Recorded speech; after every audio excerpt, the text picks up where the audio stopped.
Hi, this is Sherron, the Modern Savvy CPA, and we are continuing my series on financial literacy and financial literacy top 10 topics, top 10 important topics, and we dig deep into all 10 of these topics. And today we are going to cover net worth and legacy planning. Sometimes people call legacy planning generational wealth building, which a lot of people are not used to those words. And a lot of us, we don't hear about net worth in when we talk about financial planning or financial literacy. So it's something that we need, it's kind of our end point. It's kind of being in the black when you're thinking about company financials. So it's something that's important. It's good to focus on our our goal and where we're trying to go with different things. So net worth, going from what we've been talking about all through this series, which is our goals, our financial pots, our goal pots that we have. So your net worth will include some of these goal pots that are within, or if it's not including it at first, it gets to that point. So we're going to go over what net worth is, and we are going to, on the second video, we're going to be talking to Audi, which is a very good estate planning attorney, that she's going to help us understand legacy planning and net worth. How do we preserve our net worth, and how we talk about generational wealth, and a lot of good tips also on probate and things that we all need to know. And I know that some of you might be saying, oh, I'm not going to be doing this, but trust me, when we get down to it, you're going to realize that all of us needs to do it, and you don't have to be rich to have to do it. So let's start first with net worth. So what is net worth really? So, to me, it's one of the most important aspects of your financial picture. It's basically the way you calculate it is the difference between what you have and what you owe, and that is your net worth. So, building net worth is a long-term goal. It's something that we start, from the time we start saving in our piggy bank to the time that we, even after our death, is, when we go into legacy and generational wealth, building generational wealth. So, to understand about net worth, you need to understand that, like all of our financial literacy main topics, we dig deep into all of them. It all includes, they're all intertwined, they all work together, and it's just one of the aspects of our entire financial literacy picture, or financial wealth picture, or financial wellness picture. So what does net worth mean? So what I just explained to you, it's sort of, so I'm an accountant, so I'm going to talk a little bit about legalese, about accounting lingo, so what you might want to say. So it's sort of a balance sheet for you personally.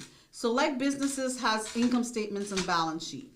And the balance sheet is the picture, the income statement is your picture of for that specific period. So let's say your period is 2022, your income statement will tell you your picture for the year of 2022.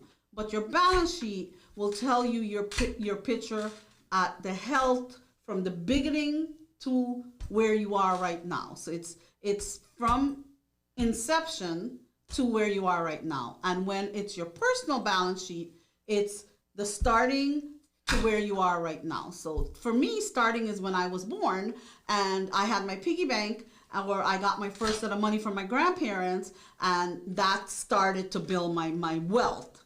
So at that point, if I didn't owe anybody anything, then my net worth would have been whatever it is that was in my piggy bank, because I didn't have any debt. So all I had was no debt. So I just have what's in my piggy bank. So that's basically how it works. So it's your personal balance sheet. It's what you bring forward from year to year to year. If you owe something in 2022 and you don't pay it off, it has to come forward. So it's something that's continuing. So a balance sheet is like the continuation, the entire picture in summary. So just so you understand that, it, when it comes to net worth, it's a goal. Your goal is to be in the black. In the black means you need to have more assets than liability. If you have more assets than liability, you're in the black. So that's what that means. So that's what your main goal is. So that's accounting legalese, lingo that tells you you're in the black. So you want to be able to be, as the higher the net worth, the more in the black are you, the more stable you are, the more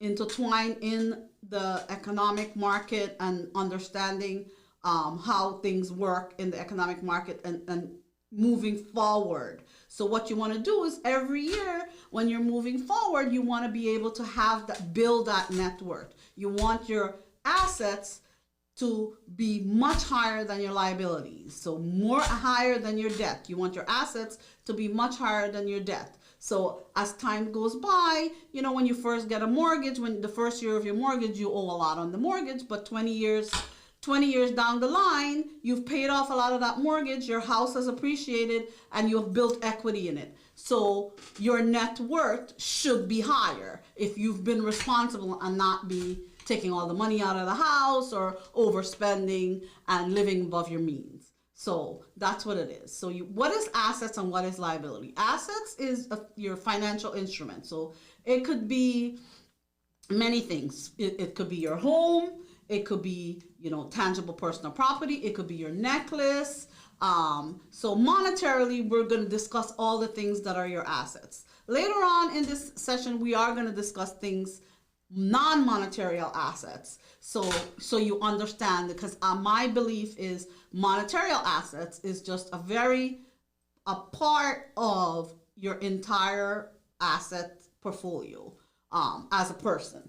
So monetarily, your assets is, your bank account, your checking account, your savings account, your 401k, your investments, your home, the equity in your home, because remember, you have a mortgage on your home. So you have the equity and you have the mortgage. So whatever the cost, the price of the house is, the market value of the house is, minus your debt is what the equity is in your home.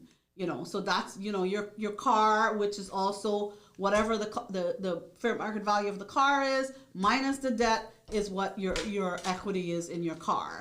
So anything that has a loan or a mortgage on it, you have to make sure that the debt is reported in one place and the equity is reported in one place. But the net of the prop is what you actually have in the property. Liability could be anything, like I said. It could be credit cards, it could be the mortgage, what you have on your mortgage, left on your mortgage, outstanding student loans or car loans, any type of other loans or debt that you might have, So like we said, the basic calculation for your net worth is your assets minus your liability, and there you have your net worth. So that's the easiest way to look at it. So I have a spreadsheet that calculates what my net worth is, that I update once in a while when there's appreciation, or I sell something, or I buy something. That's usually what I have with my sheets that I do and what I'm looking at.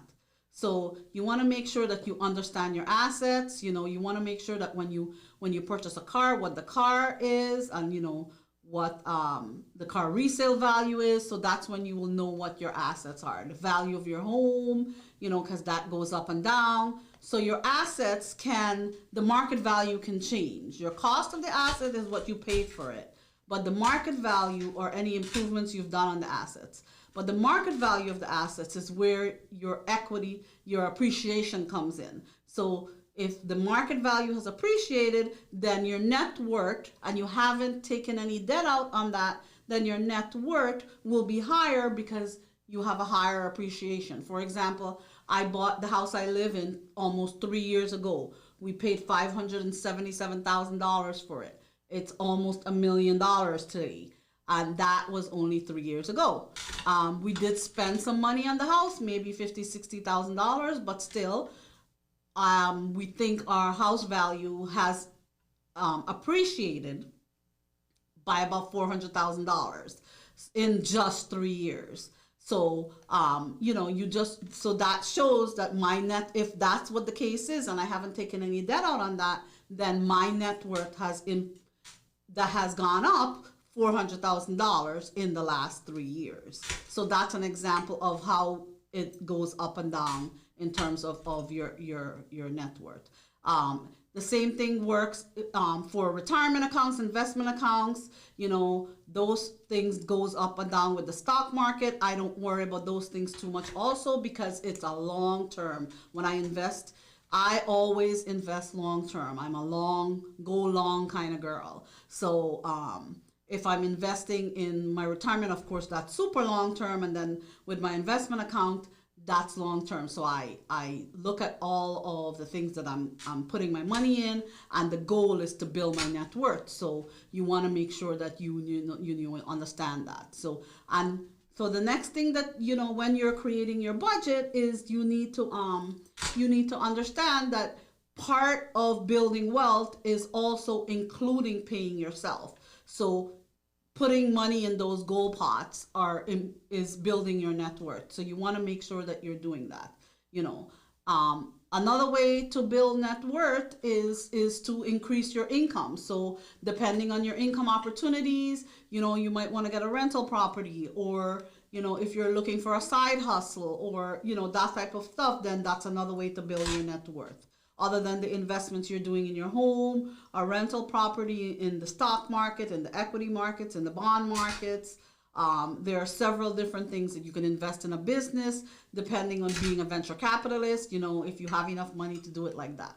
Make sure you're also diversifying your investments, so you don't put all your eggs in one basket, and you're making sure that if the market does go down, you're mitigating your risk while maximizing your return. So make sure that you're looking at that, always mitigating your risk, understanding your risk level, so you're not worried about your money all the time. Because remember, money makes a great servant but a terrible master. So you never ever, if you're worried about your money all the time, whether you're spending too much or you're saving all of it and not living your life, then it's your master.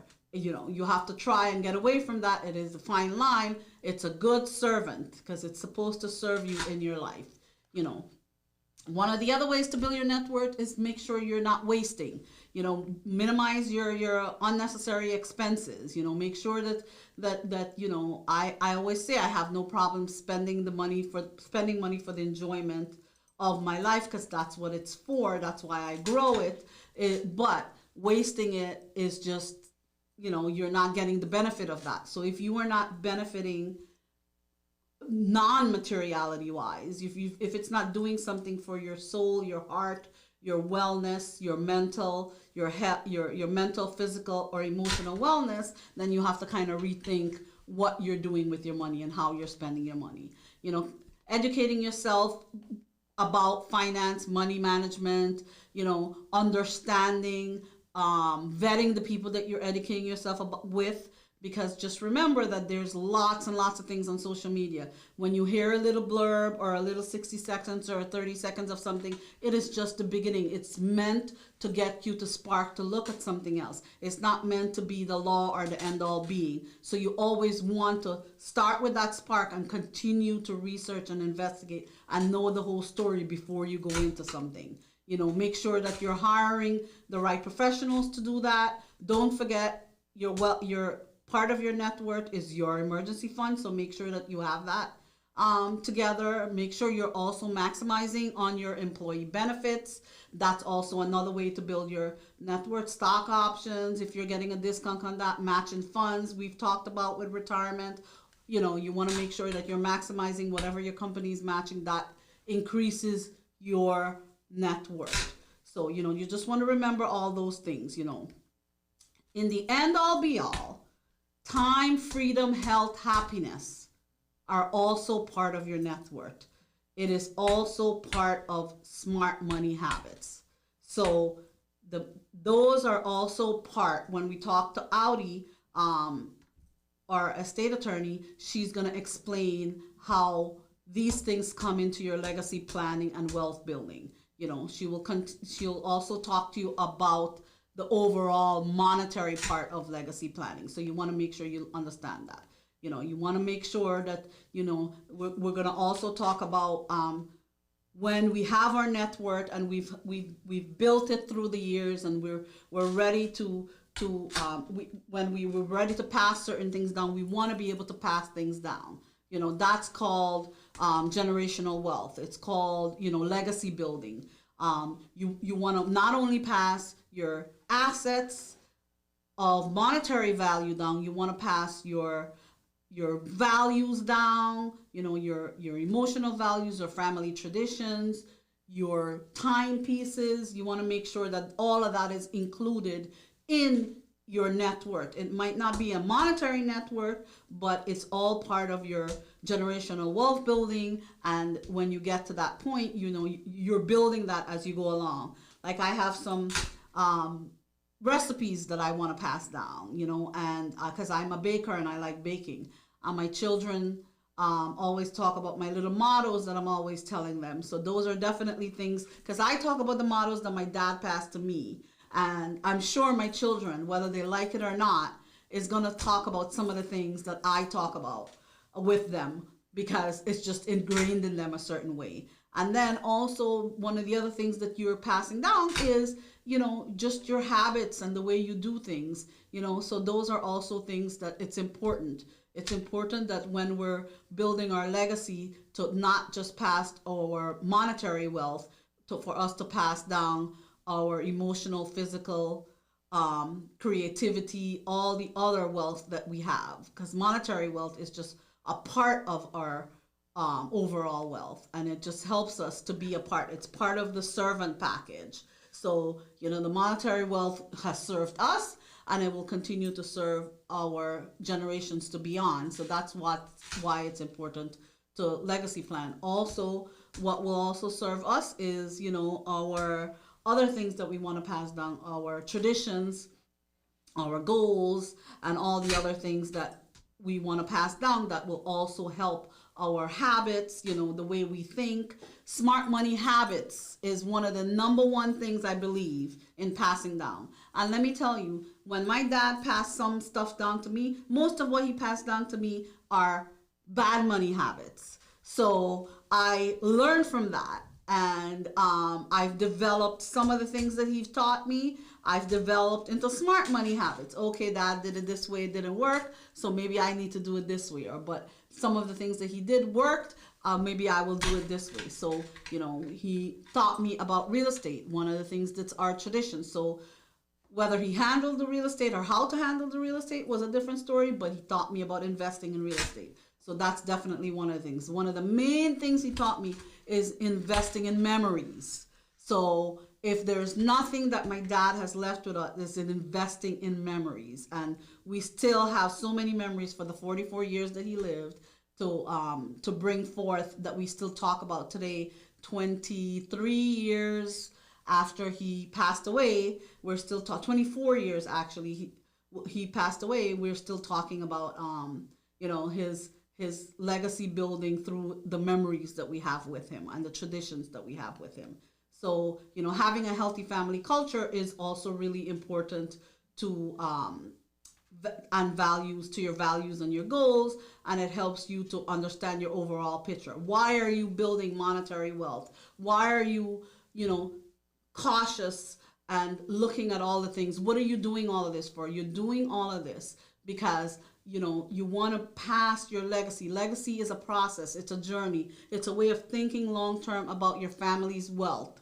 You know, it really it means that, you know, it doesn't matter if you're wherever you're starting that legacy planning from, but you want to maybe understand wealth building. You want to make sure that you understand generational wealth. That's one of the things that the Gen Zs and the Gen Xers and the millennials are understanding a little bit more, understanding their succession planning, understanding their generational wealth, and understanding that generational wealth journey involves everything, including legacy planning and monetary wealth. So this is Sherron, the Modern Savvy CPA, and we are going to continue with our next video with Audi, our estate attorney.